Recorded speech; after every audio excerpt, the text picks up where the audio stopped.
Hi there and welcome. I hope your week is starting out well. We are on our second day of the new book that we started for the Oz readings, The Magic of Oz by L. Frank Baum. On Friday, we met Kiki Aru, who was a munchkin and discovered a magic word that would be able to transform anything into something else. He transforms himself into a bird, flies across the deadly desert, and meets up with the former Gnome King Ruggedo. And Ruggedo comes up with a plan where he and Kiki Aru can conquer the land of Oz. So that's where we're going to pick up with our 3 chapters today with Kiki Aru and Ruggedo, the former Gnome King. So this is chapter 4, Conspirators. Kiki Aru didn't know much about Oz, and didn't know much about the beasts who lived there, but that old Gnome King's plan seemed reasonable to him. He had a faint suspicion that Ruggedo meant to get the best of him in some way, and he resolved to keep a close watch on his fellow conspirator. As long as he kept to himself the secret word of transformations, Ruggedo would not dare to harm him. And he promised himself that as soon as they had conquered Oz, he would transform the old gnome into a marble statue and keep him in that form forever. Ruggedo, on his part, decided that he could, by careful watching and listening, surprise the boy's secret, and when he had learned the magic word, he would transform Kiki Aru into a bundle of wood and burn him up, and so be rid of him. This is always the way with wicked people. They cannot be trusted even by one another. Ruggedo thought he was fooling Kiki, and Kiki thought he was fooling Ruggedo. So both were pleased. "It's a long way across the desert," remarked the boy, "and the sands are hot and send up poisonous vapors. Let us wait until evening and then fly across in the night, when it will be cooler." The former Gnome King agreed to this, and the two spent the rest of that day in talking over their plans. When evening came, they paid the innkeeper and walked out to a little grove of trees that stood nearby. "Remain here for a few minutes, and I'll soon be back," said Kiki, and walking swiftly away, he left the Gnome King standing in the grove. Ruggedo wondered where he had gone, but stood quietly in his place, until all of a sudden his form changed to that of a great eagle, and he uttered a piercing cry of astonishment and flapped his wings in a sort of panic. At once his eagle cry was answered from beyond the grove, and another eagle, even larger and more powerful than the transformed Ruggedo, came sailing through the trees and alighted beside him. "Now we are ready for the start," said the voice of Kiki, coming from the eagle. Ruggedo realized that this time he had been outwitted. He had thought Kiki would utter the magic word in his presence, and so he would learn what it was. But the boy had been too shrewd for that.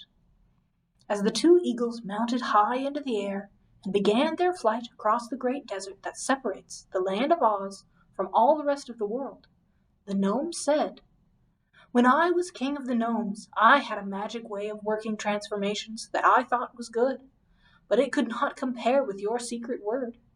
I had to have certain tools to make passes and say a lot of mystic words before I could transform anybody." "What became of your magic tools?" inquired Kiki. "The Oz people took them all away from me. That horrid girl, Dorothy, and that terrible fairy, Ozma, the ruler of Oz. At the time, they took away my underground kingdom and kicked me upstairs into the cold, heartless world." "Why did you let them do that?" asked the boy. "Well," said Ruggedo, "I couldn't help it. They rolled eggs at me. Eggs! Dreadful eggs! And if an egg even touches a gnome, he is ruined for life." "Is it any kind of egg that's dangerous to a gnome?" "Any kind and every kind. An egg is the only thing I'm afraid of." Chapter 5. A Happy Corner of Oz. There is no other country so beautiful as the land of Oz. There are no other people so happy and contented and prosperous as the Oz people. They have all they desire. They love and admire their beautiful girl ruler, Ozma of Oz, and they mix work and play so justly that both are delightful and satisfying, and no one has any reason to complain. Once in a while, something happens in Oz to disturb the people's happiness for a brief time, for so rich and attractive a fairyland is sure to make a few selfish and greedy outsiders envious, and therefore certain evildoers have treacherously plotted to conquer Oz and enslave its people and destroy its girl ruler, and so gain the wealth of Oz for themselves. But up to the time when the cruel and crafty gnome Ruggedo conspired with Kiki Aru the High-Up, all such attempts had failed. The Oz people suspected no danger.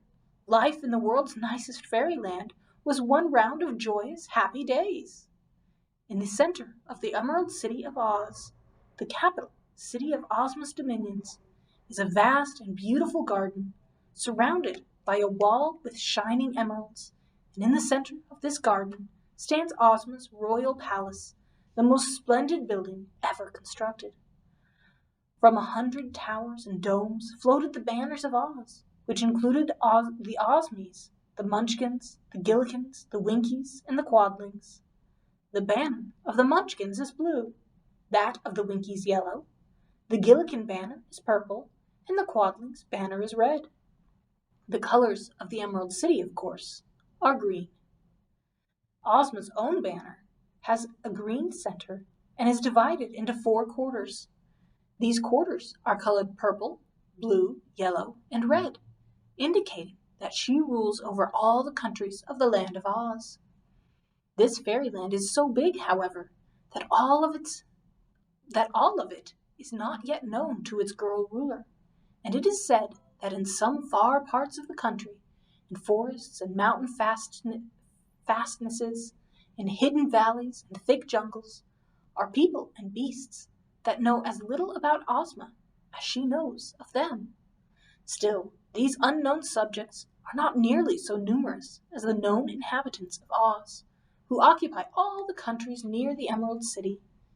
Indeed, I'm sure it will not be long until all parts of the fairyland of Oz are explored and their peoples made acquainted with their ruler.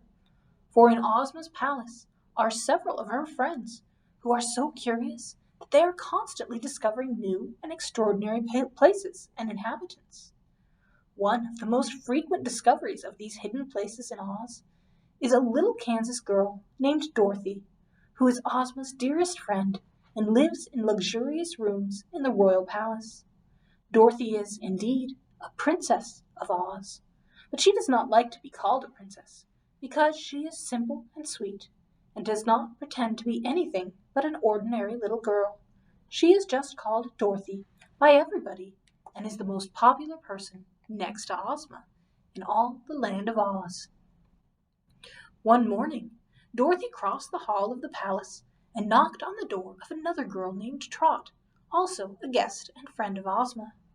When told to enter, Dorothy found that Trot had company, an old sailor man with one wooden leg and one meat leg, who was sitting by the open window, puffing smoke from a corncob pipe. This sailor man was named Cap'n Bill, and he had accompanied Trot to the land of Oz and was her oldest and most faithful comrade and friend. Dorothy liked Cap'n Bill, too, and after she had greeted him, she said to Trot, "You know, Ozma's birthday is next month, and I've been wondering what I can give her as a birthday present. She's so good to all of us that we certainly ought to remember her birthday." "That's true," agreed Trot. "I've been wondering that, too. What could I give Ozma? It's pretty hard to decide, 'cause she's got already all that she wants, and as she's a fairy and knows a lot about magic, she could satisfy any wish." "I know," returned Dorothy, "but that isn't the point. It isn't that Ozma needs anything, but that it will please her to know we've remembered her birthday. But what shall we give her?" Trot shook her head in despair. "I've tried to think, and I can't," she declared. "It's the same way with me," said Dorothy. "I know one thing that'd please her," remarked Cap'n Bill, turning his round face with its fringe of whiskers toward the 2 girls and staring at them with his big, light blue eyes wide open. "What is it, Cap'n Bill?" "It's an enchanted flower," said he. "It's a pretty plant that stands in a gold flower pot and grows all sorts of flowers, one after another. One minute a fine rose buds and blooms, then a tulip, and next a chrysanthemum," said Dorothy, helping him. "That's it. And the next a dahlia, and then a daffodil, and on and all through the range of posies. Just as soon as one fades away, another comes of a different sort, and the perfume from 'em is mighty snifty, and they keeps bloomin' night and day, year in and year out." "That's wonderful!" exclaimed Dorothy. "I think Ozma would like it." "But where is the magic flower, and how can we get it?" asked Trot. "Dunno exactly," slowly replied Cap'n Bill. "The Glass Cat told me about it only yesterday, and said it was in some lonely place up at the nor'east o'er here. The Glass Cat goes travelin' all around Oz, you know, and the little critter sees a lot of things no one else does." "That's true," said Dorothy thoughtfully. "Northeast of here must be in the Munchkin country, and perhaps a good way off.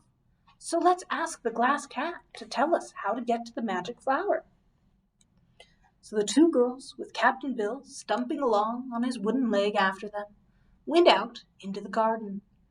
After some time spent in searching, they found the Glass Cat curled up in the sunshine beside a bush, fast asleep. The Glass Cat is one of the most curious creatures in all of Oz. It was made by a famous magician named Dr. Pippet, before Ozma had forbidden her subjects to work magic. Dr. Pippet had made the Glass Cat to catch mice, but the cat refused to catch mice and was considered more curious than useful. This astonishing cat was made of all glass, and was so clear and transparent that you could see through it as easily as through a window. In the top of its head, however, was a mass of delicate pink balls, which looked like jewels, but were intended for brains. It had a heart made of a blood-red ruby. The eyes were two large emeralds, but aside from these colors, all the rest of the animal was of clear glass, and it had a spun glass tail that was really beautiful. "Here, wake up," said Cap'n Bill. "We want to talk to you." Slowly the Glass Cat got upon its feet, yawned, and then looked at the three who stood before it. "How dare you disturb me?" it asked in a peevish voice. "You ought to be ashamed of yourselves." "Never mind that," returned the sailor. "Do you remember telling me yesterday about a magic flower in a gold pot?" "Do you think I'm a fool? Look at my brains. You can see 'em work. Of course I remember," said the cat. "Well, where can we find it?" "You can't. It's none of your business anyhow. Go away and let me sleep," advised the Glass Cat. "Now see here," said Dorothy. "We want the magic flower to give to Ozma on her birthday. You'd be glad to please Ozma, wouldn't you?" "I'm not sure," replied the creature. "Why should I want to please anybody?" You've got a heart, 'cause I can see it inside of you," said Trot. "Yes, it's a pretty heart, and I'm fond of it," said the cat, twisting around to view her entire body. "But it's made from a ruby, and it's hard as nails." "Aren't you good for anything?" asked Trot. "Yes, I'm pretty to look at, and that's more than can be said of you," retorted the creature. Trot laughed at this, and Dorothy, who understood the Glass Cat pretty well, said soothingly, "You are indeed beautiful, and if you can tell Cap'n Bill where to find the magic flower, all the people in Oz will praise your cleverness. The flower will belong to Ozma, but everyone will know the Glass Cat discovered it." This was the kind of praise the crystal creature liked. "Well," it said, while its pink brains rolled around, "I found the magic flower way up in the north of the Munchkin country, where few people live or ever go.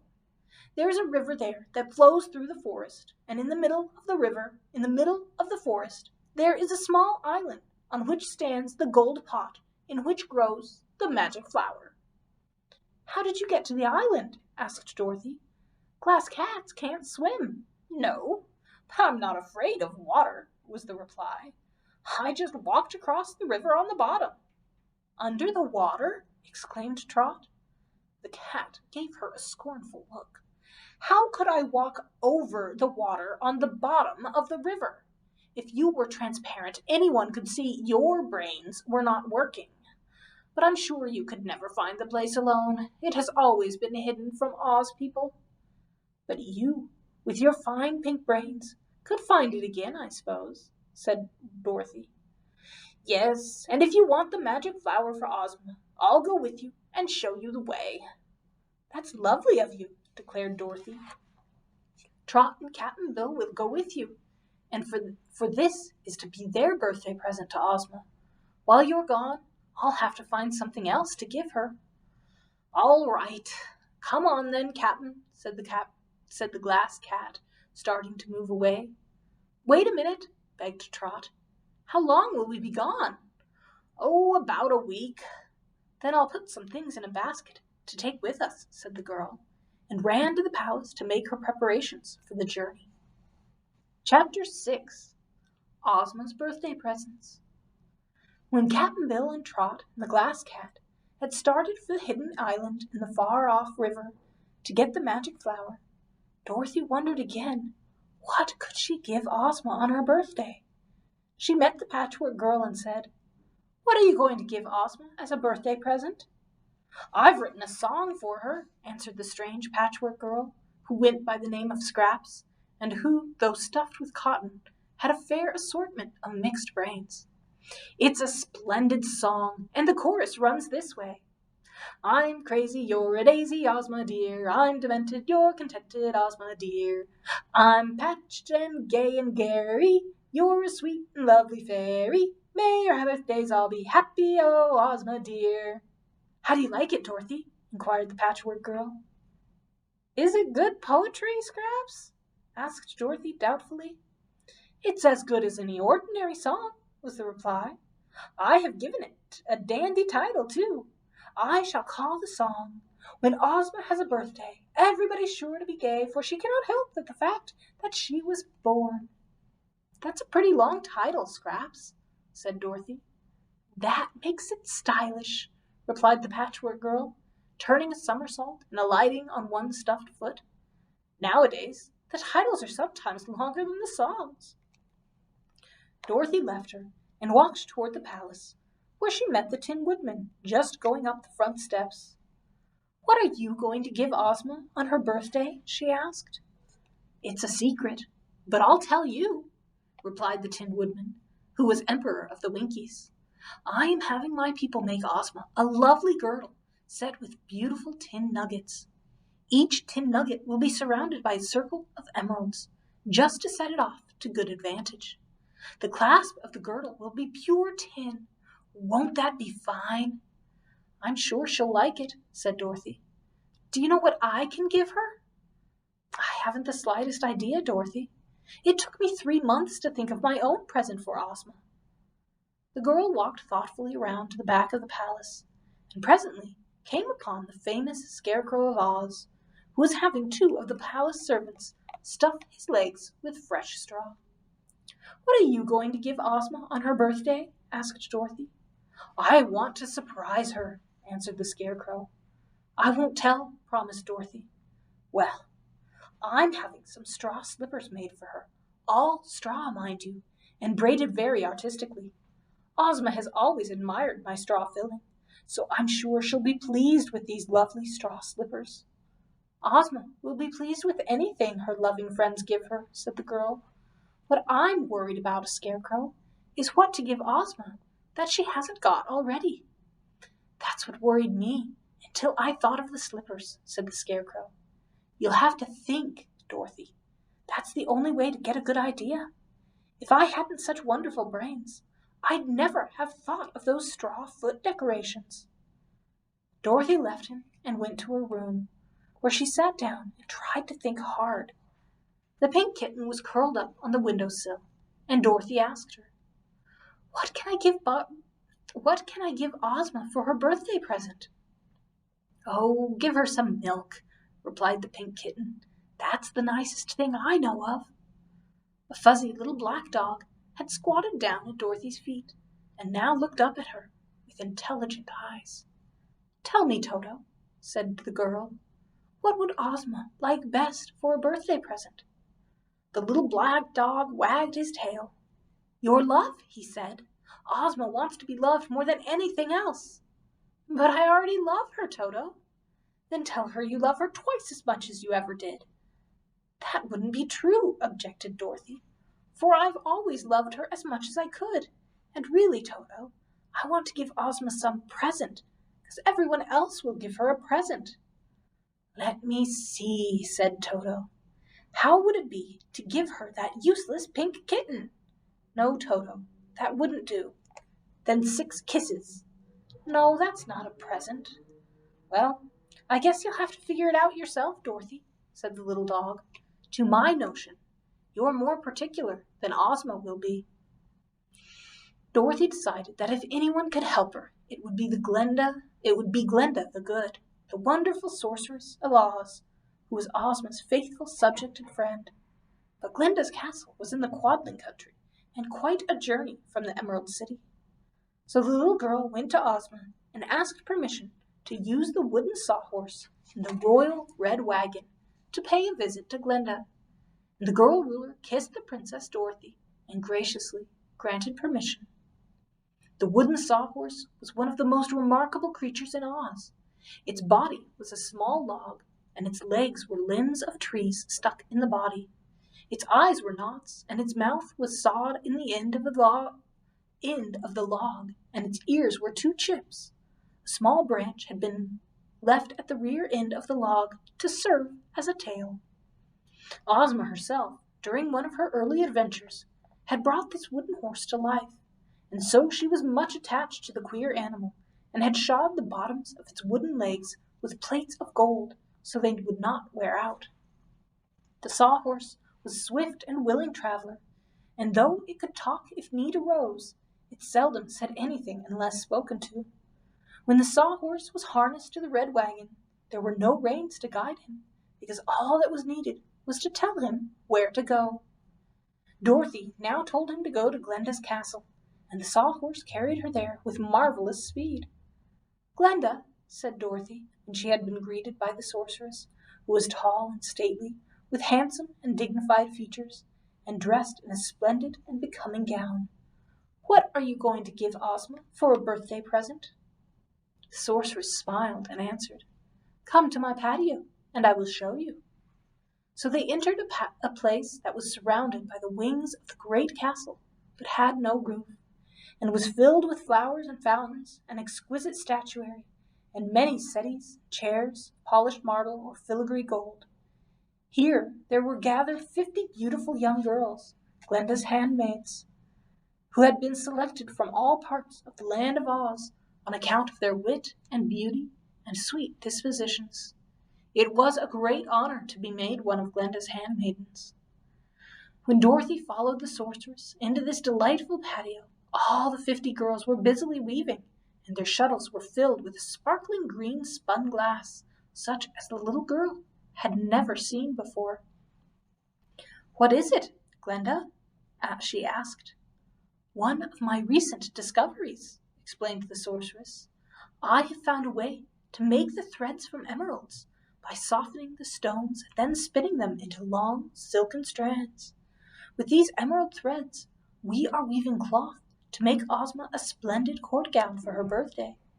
You will notice that the threads have all the beautiful glitter and luster of the emeralds from which they are made, and so Ozma's new dress will be the most magnificent the world has ever seen, and quite fitting for our lovely ruler of the fairyland of Oz." Dorothy's eyes were fairly dazed by the brilliance of the emerald cloth, some of which the girls had already woven. "I've never seen anything as so beautiful," she said with a sigh. "But tell me, Glenda, what can I give our lovely Ozma on her birthday?" The sorceress considered this question for a long time before she replied. Finally, she said. Of course, there will be a grand feast at the royal palace on Ozma's birthday, and all our friends will be present. So I suggest that you make a fine big birthday cake for Ozma and surround it with candles. Oh, just a cake? Exclaimed Dorothy in disappointment. Nothing is nicer for a birthday, said the sorceress. How many candles should there be on the cake? Asked the girl. Just a row of them, replied Glinda, for no one knows how old Ozma is, although she appears to us to be just a young girl, as fresh and fair as if she had lived out but a few years. A cake doesn't seem like much of a present, Dorothy asserted. Make it a surprise cake, suggested the sorceress. Don't you remember the 24 blackbirds that were baked in a pie? Well, you need not use live blackbirds in your cake, but you could have some surprise of a different sort. Like what? Questioned Dorothy eagerly. If I told you, it wouldn't be your present to Ozma, it would be mine, answered the sorceress with a smile. Think it over, my dear, and I am sure you can originate a surprise that will add greatly to the joy and merriment of Ozma's birthday banquet. Dorothy thanked her friend and entered the red wagon and told the Sawhorse to take her back home to the palace in the Emerald City. On the way, she thought the matter over seriously of making a surprise birthday cake and finally decided what to do.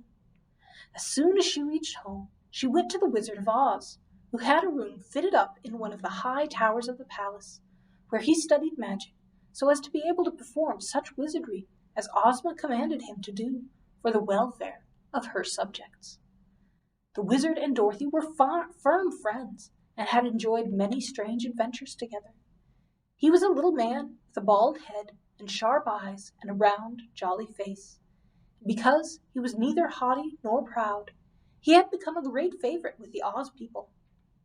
Wizard, said Dorothy, I want you to help me fix up a present for Ozma's birthday. I'll be glad to do anything for you and for Ozma, he answered. What's on your mind, Dorothy?